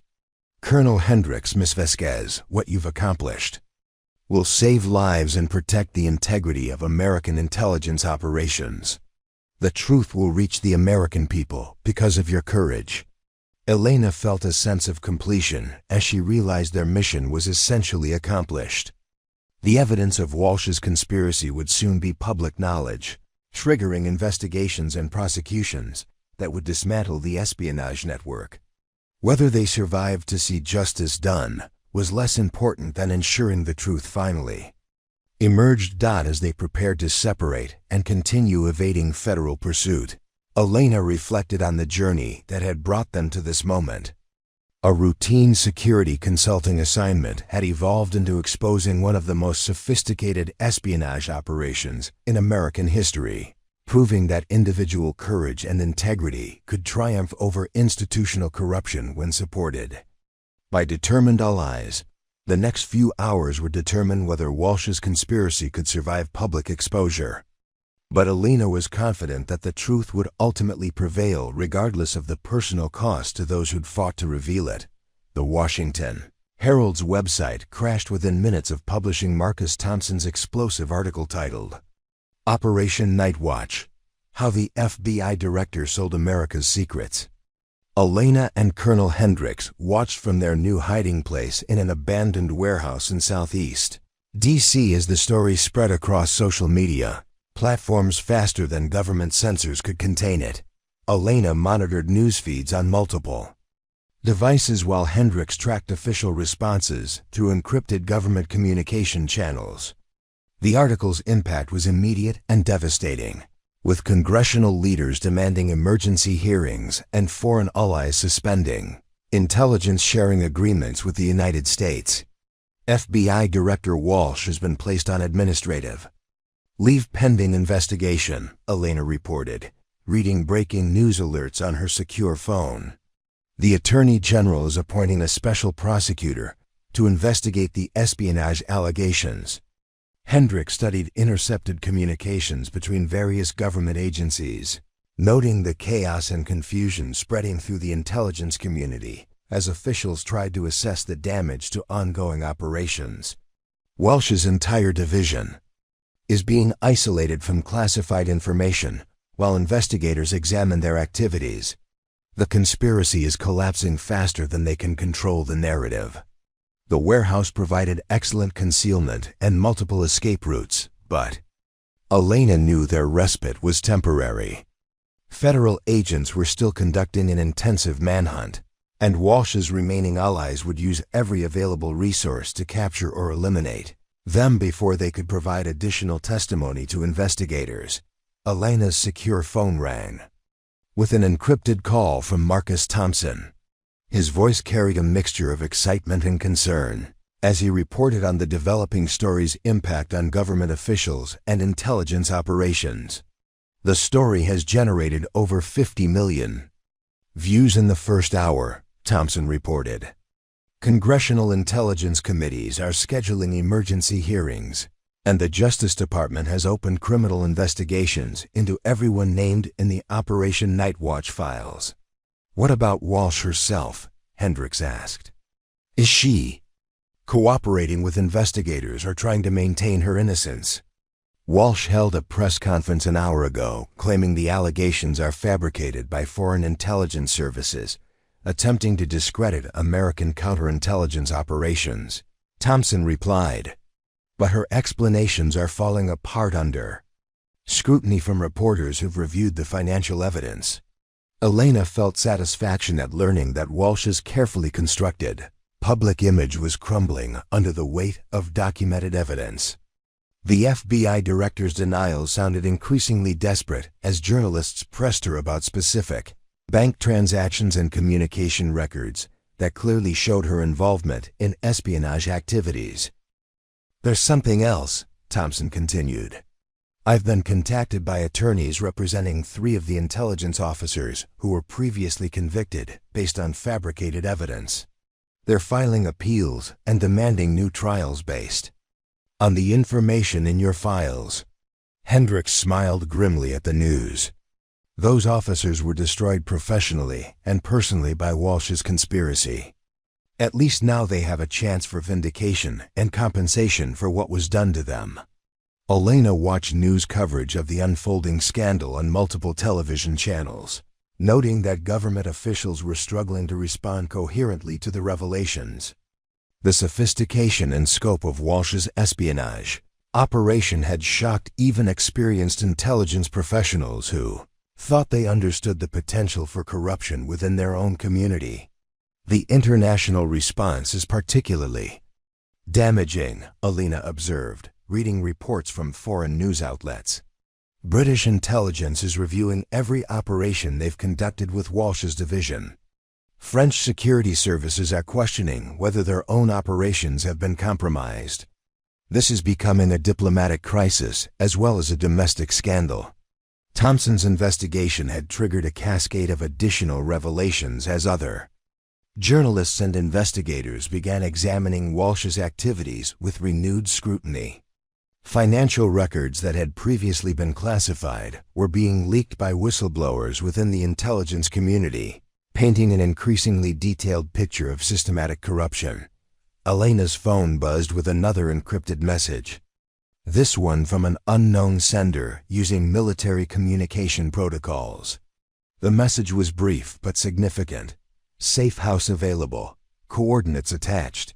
Congressional testimony requested. Protection guaranteed. Hendricks reviewed the message and recognized the communication signatures as legitimate Congressional Intelligence Committee protocols. It appears someone in Congress wants to hear our testimony directly rather than relying solely on the documentary evidence. Elena felt cautious optimism about the offer of congressional protection, but her military training made her suspicious of any contact that hadn't been independently verified. How do we know this isn't another trap? Walsh still has allies throughout the government who might be trying to lure us into a vulnerable position. We verify through independent channels, Hendricks replied, activating her satellite communication system. I have contacts on several congressional intelligence committees who can confirm whether this offer is legitimate. While Hendricks made secure calls to her congressional contacts, Elena continued monitoring news coverage and government responses to the unfolding scandal. The story was dominating every news cycle, with new revelations emerging hourly as investigators examined the evidence Thompson had published. Senator Patricia Morrison, chair of the Senate Intelligence Committee, confirms the safe house offer is legitimate, Hendricks reported after completing her calls. She wants our direct testimony about Operation Nightwatch before Walsh's allies can coordinate their response and begin destroying additional evidence. Elena studied the coordinates provided in the message, recognizing them as a location in rural Virginia that would provide good security while remaining accessible to congressional investigators. How do we get there without being detected by federal agents who are still hunting us? Senator Morrison is arranging transportation through Congressional Security Services, Hendricks explained. They have resources and authorities that are independent of FBI and other agencies that might be compromised by Walsh's network. Elena gathered their essential equipment while continuing to monitor law enforcement communications for signs that their current hiding place had been discovered. The federal manhunt remained active, but the political pressure generated by Thompson's article was beginning to affect the search efforts as investigators questioned whether they were pursuing legitimate fugitives or potential witnesses to government corruption. There's been a development, Elena announced, listening to scanner traffic from federal agencies. Multiple FBI agents have been arrested on espionage charges. The Justice Department is moving quickly to dismantle Walsh's network before they can destroy additional evidence or eliminate more witnesses. Hendricks looked up from her communication equipment with satisfaction. The conspiracy is collapsing exactly as we hoped. Once the first arrests were made, lower-level participants began cooperating with investigators to avoid prosecution themselves. Elena watched news reports showing FBI agents being led away in handcuffs while reporters described the expanding investigation into Operation Nightwatch. The visual impact of seeing federal law enforcement officers arrested for treason was shocking to American audiences who had trusted these institutions to protect national security. Agent Torres and Agent Chun, the investigators who interrogated me, are both in custody, Elena noted. They're apparently providing detailed testimony about how Walsh orchestrated the fabricated evidence against intelligence officers like me. The irony was not lost on Elena that the agents who had tried to break her through psychological pressure were now experiencing the same fear and isolation they had inflicted on innocent suspects. Justice was finally being served, though the process had required enormous personal sacrifice from everyone who had fought to expose the truth. Elena's secure phone rang again, this time with a call from Senator Morrison's office, providing detailed instructions for their extraction to the congressional safe house. The arrangements demonstrated the kind of sophisticated security measures that suggested serious commitment to protecting their testimony. Congressional security will extract us in 1,800 hours, Elena reported. Armored vehicles, counter-surveillance measures, and direct transportation to a facility where we can provide detailed testimony without fear of interference or retaliation.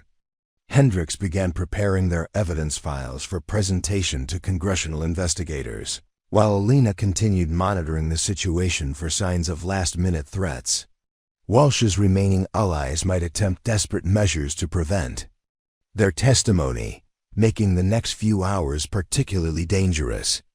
"Elena," Hendricks said as they prepared to leave the warehouse, "what we've accomplished will have a lasting impact on the intelligence community's integrity and accountability.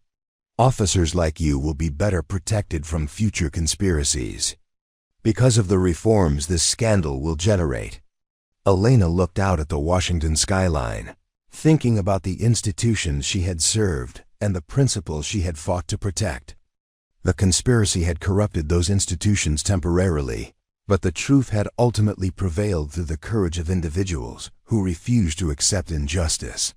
"Ma'am, we've proven that individual integrity can triumph over institutional corruption when people are willing to sacrifice for what's right," Elena replied. "That's a lesson that will serve the intelligence community well in preventing future abuses." As they prepared for extraction to congressional protection, Elena felt a profound sense of accomplishment. Their journey from false accusations to exposing systematic espionage had required extraordinary courage and determination, but it had ultimately succeeded in protecting innocent intelligence professionals and preserving the integrity of American national security operations. The next phase would involve providing detailed testimony to congressional investigators and helping to ensure that the reforms generated by the scandal would prevent similar conspiracies in the future. Elena was ready for that responsibility, knowing that her sacrifice had meaning beyond personal vindication. Walsh's conspiracy was finished, and the truth had finally emerged despite the enormous resources deployed to suppress it. The congressional hearing room was packed with media representatives, intelligence officials, and government oversight personnel as Elena took her seat at the witness table 6 weeks after her dramatic escape from federal custody. Beside her sat Colonel Hendricks, both women now cleared of all charges and recognized as whistleblowers who had exposed one of the most damaging espionage conspiracies in American history. Senator Patricia Morrison, chair of the Senate Intelligence Committee, called the hearing to order with a gravity that reflected the magnitude of the revelations that had emerged from Elena's ordeal. The committee room, normally reserved for classified briefings and routine oversight, had been transformed into a public forum for accountability and reform. This committee has spent 6 weeks investigating the Operation Nightwatch conspiracy. Senator Morrison began, her voice carrying across the packed chamber. "Today we hear from the two individuals whose courage and determination exposed systematic espionage that threatened our national security and destroyed the lives of innocent intelligence professionals." Elena looked across the room at the gallery, where families of wrongly convicted intelligence officers sat, waiting to hear testimony that would finally vindicate their loved ones. Some had lost spouses to suicide after espionage convictions destroyed their careers and reputations. Others had watched family members disappear into federal prison, protesting their innocence while fabricated evidence sealed their fate. "Ms. Vasquez," Senator Morrison continued, "please tell this committee and the American people how you first became aware that you were being targeted by this conspiracy." Elena leaned toward the microphone, drawing on 15 years of military discipline to maintain her composure despite the emotional weight of recounting her ordeal.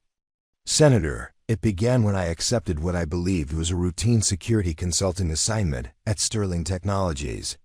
Within 3 weeks, I was arrested by FBI agents who accused me of espionage based on evidence I knew had been fabricated." She described the sophisticated frame-up that had nearly destroyed her life, explaining how authentic-looking surveillance footage, false financial records, and fabricated military personnel files had been used to construct a convincing case for her guilt.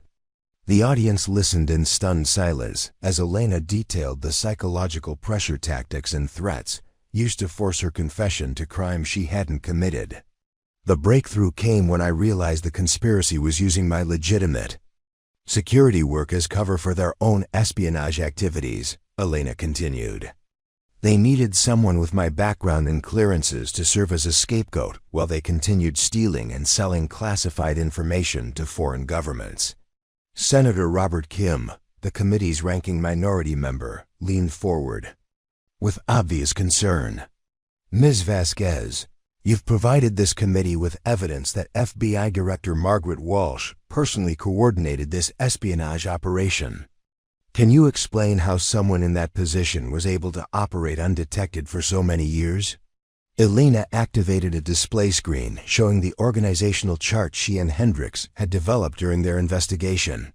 Senator Director Walsh had legitimate access to every major counterintelligence database and operation in the federal government. She used that access to identify valuable intelligence targets, steal information through official channels, and then eliminate potential witnesses by framing them for the crime she was committing. The display showed financial records documenting millions of dollars in payments from foreign intelligence services to accounts controlled by Walsh and her network. Bank transfers, communication intercepts, and operational records painted a picture of systematic betrayal that had compromised American intelligence operations for over 5 years. Colonel Hendricks stepped to the microphone to provide additional context about the conspiracy's sophistication and scope. Senators, Operation Nightwatch wasn't just about selling secrets for profit. It was about systematically dismantling American counterintelligence capabilities by eliminating the most competent and dedicated professionals in the field. Hendricks explained how Walsh had identified intelligence officers who posed potential threats to her operation, then orchestrated their destruction through fabricated espionage charges. The victims had been carefully selected for their expertise, integrity, and potential to discover the conspiracy if they remained in their positions. 17 confirmed cases over 5 years, Hendricks reported. Military intelligence officers, CIA analysts, NSA cryptographers, Defense Department contractors, all of them destroyed, professionally and personally, to protect Walsh's espionage activities. Senator Morrison activated another display showing photographs of the wrongly convicted intelligence professionals, their faces serving as a stark reminder of the human cost of the conspiracy. Colonel Hendricks, what impact did these false prosecutions have on American intelligence capabilities? Devastating impact, Senator, Hendricks replied. We lost some of our most experienced and capable intelligence professionals at a time when national security threats were increasing.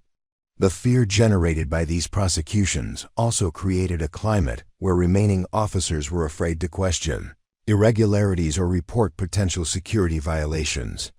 Elena resumed her testimony, describing the final phase of their investigation when they realized the conspiracy reached into the highest levels of government. Directors Walsh used her position to manipulate congressional oversight, control media narratives, and coordinate with other agencies to suppress investigations that might expose her activities. The hearing room erupted in whispers as Elena described how Walsh had ordered the murder of Colonel Harrison and other potential witnesses, disguising the killings as accidents or suicides to prevent any contradiction of her fabricated evidence. The cold-blooded elimination of American military officers for profit had shocked even seasoned intelligence professionals. Senator Kim reviewed his notes before asking his next question. Ms. Vasquez, you and Colonel Hendricks risked everything to expose this conspiracy. What motivated you to continue fighting when the odds seemed impossible? Elena thought carefully before responding, wanting to articulate the principles that had sustained her through the darkest moments of her ordeal. Senator, I spent 15 years in the Army defending the Constitution and protecting American security interests. When I realized that someone was using the intelligence community's own resources to betray those interests, I couldn't remain silent regardless of the personal cost. She looked directly at the families of wrongly convicted officers sitting in the gallery. More importantly, I knew that innocent people were being destroyed by this conspiracy. Officers who had dedicated their lives to serving their country were being branded as traitors and sent to prison based on lies. That injustice demanded action, even if it meant sacrificing my own freedom and safety. Colonel Hendricks added her perspective on the moral imperatives that had driven their investigation. Senators, the intelligence community depends on trust and integrity to function effectively.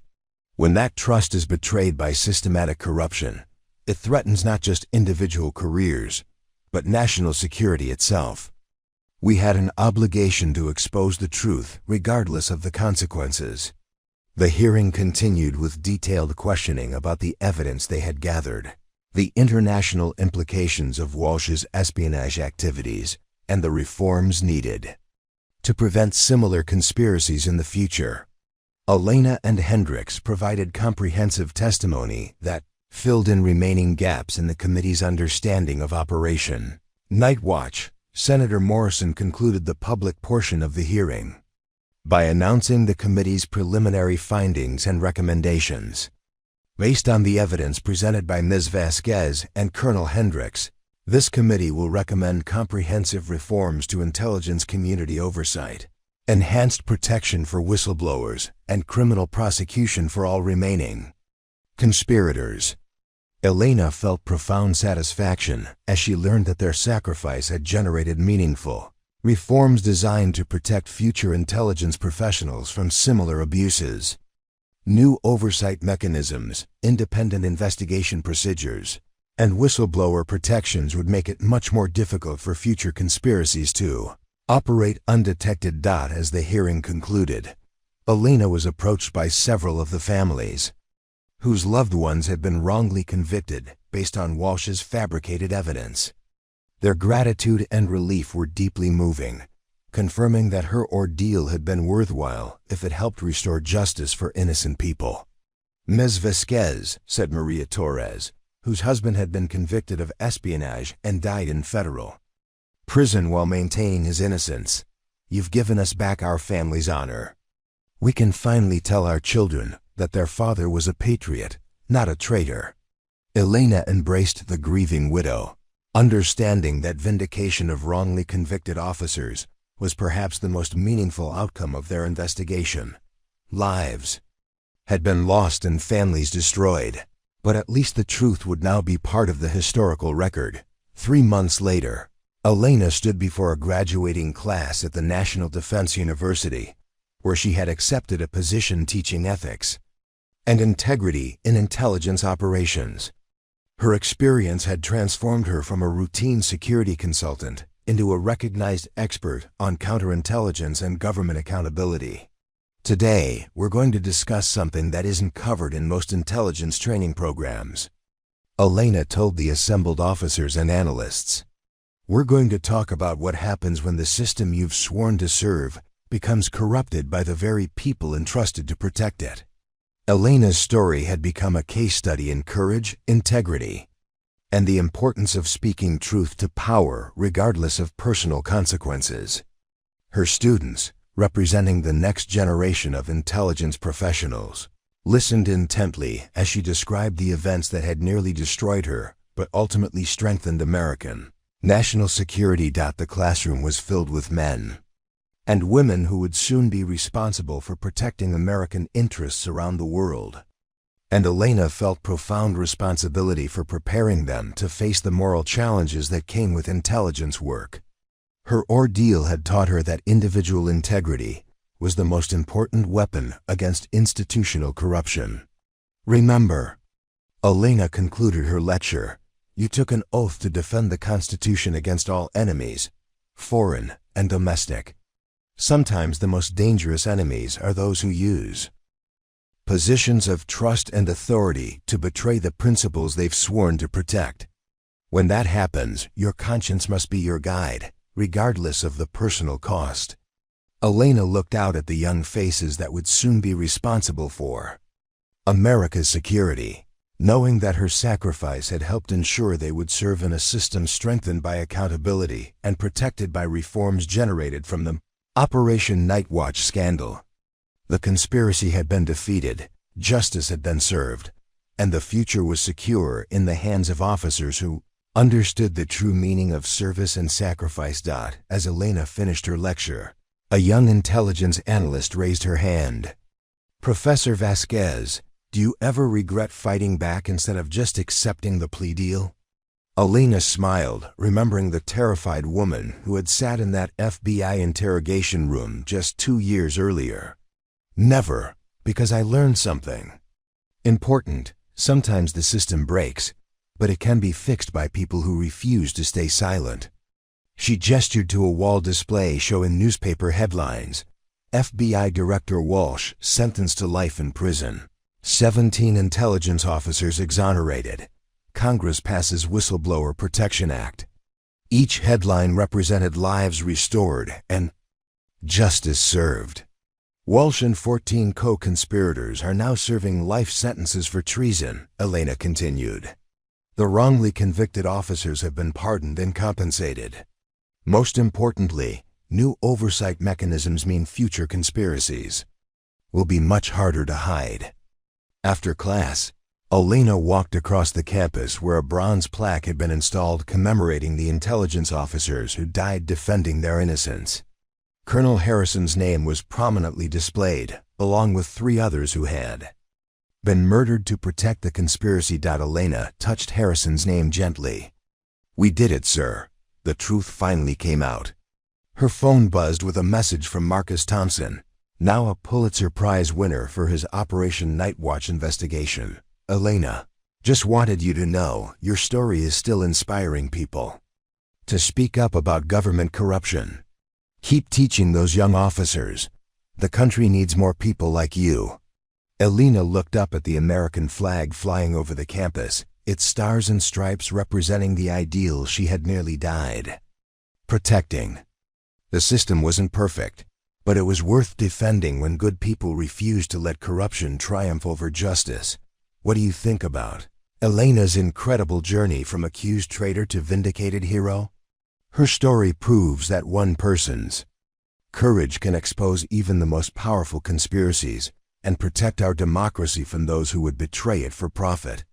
If this story of courage, justice, and the triumph of truth over corruption inspired you, make sure to hit that subscribe button and ring the notification bell so you never miss our powerful stories of everyday heroes who change the world. Drop a comment below and let us know. Have you ever had to choose between staying silent and speaking up for what's right? Your story might inspire our next video. Share this video with someone who needs to hear that standing up to powerful people is possible, and that the truth will always find a way to surface when brave individuals refuse to be silenced. Thanks for watching. And remember, heroes aren't born. They're made by the choices they make when everything is on the line.